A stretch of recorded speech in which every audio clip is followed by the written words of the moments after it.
رسول اللہ صلی اللہ علیہ وآلہ وسلم نے ارشاد فرمایا، 5 چیزیں ہیں جو انہیں ایمان و یقین کے ساتھ ادا کرے گا وہ جنت میں داخل ہوگا۔ جس نے وضو کے ساتھ ان 5 نمازوں کی، ان کے رکوع اور سجدوں کی اور ان کے اوقات کی محافظت کی، رمضان کے روزے رکھے اور بیت اللہ تک پہنچنے کی طاقت رکھنے کی صورت میں حج کیا، خوش دلی و رضامندی کے ساتھ زکوٰۃ دی اور امانت ادا کی۔ لوگوں نے پوچھا، ابو درداء، امانت ادا کرنے کا کیا مطلب ہے؟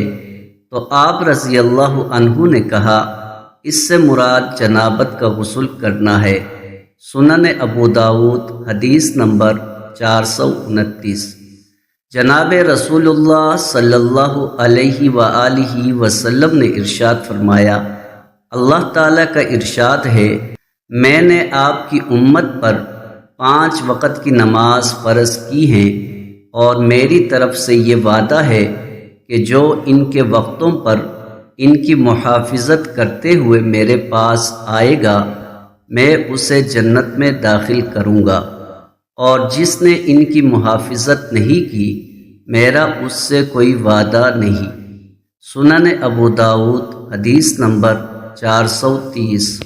حضرت قبیصہ بن وقاص رضی اللہ عنہ کہتے ہیں کہ رسول اللہ صلی اللہ علیہ وآلہ وسلم نے فرمایا، میرے بعد تم پر ایسے حکمران مسلط ہوں گے جو نماز تاخیر سے پڑھیں گے، یہ تمہارے لیے مفید ہوگی اور ان کے حق میں غیر مفید، لہٰذا تم ان کے ساتھ نماز پڑھتے رہنا جب تک وہ قبلہ رخ ہو کر پڑھے۔